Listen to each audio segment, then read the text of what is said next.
เบิ่งเลยพี่น้องเด้อนี่เขาก็สิใจเนาะเป็นหมูสามสั้นเนาะหมูสามสั้นตัวใดที่มันอ่าดีเด้บ่ดีเด้เขาก็สิใจให้น้องหมาเนาะตัวใดที่มันติดๆแบบที่เขาก็ใจออกนี่อันนี้มันตัวดีๆเด้อพี่น้องเด้อเห็นบ่เขาซอยเนาะเออเขาจะไปเกลือมันเพราะว่าบ่มีอาหารพี่น้องเอ้ยเขาก็เลยว่ามันแข็งเนาะเขาก็เลยว่าตัดแบบนี้แหละพี่น้องเดี๋ยวจะต้มให้มันพี่น้องตอนนี้กำลังหุงข้าวอยู่เดี๋ยวจะไปต้มก่อนพี่น้อง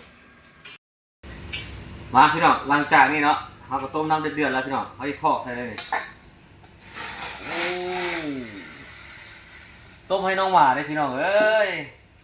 ผู้ใดใจเนาะผู้ใดอยากซอยเหลือกันครับพี่น้องเอ้ยซอยได้เด้อพี่น้องเด้ออันนี้ให้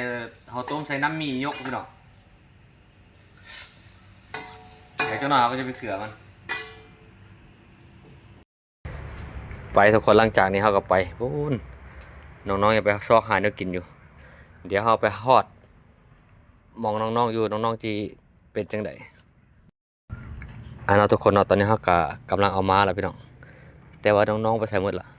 พาพูพี่น้องบางตัวไปรออยู่พูนนี่บางตัวก็อยู่ที่แถวนี้พี่น้องเดี๋ยวจะไปทอดอาหารก่อนแล้วจะเอิ้นเขามาไปใส่หมดแล้วลูกมาฝนจะตกแล้วดิมากินเร็วมาเอากินฮอนๆนั่นเด้อลูกเด้อค่อยๆเด้อฮอนเด้อฮอนได้นี่เร็วกินข้าวลูกมัน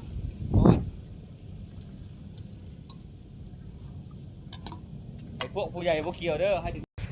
หลังจากนั้นน้องก็พากันมากินข้าวแล้วเนาะพี่น้องเนาะแต่เอาไปใส่หมดระบุ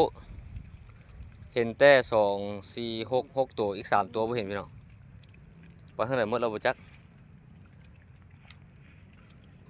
อันนี้ก็พวกรุ่นใหญ่นี่ตัวนี้ไปเกิดลูกอีกใส่แล้วนี่เกิดแล้วนี่บ่แม่นี่เกิดแล้วเกิดลูกอีกแล้วจะไปเกิดที่ใส่บุหัวนะโอ้ตายแล้ว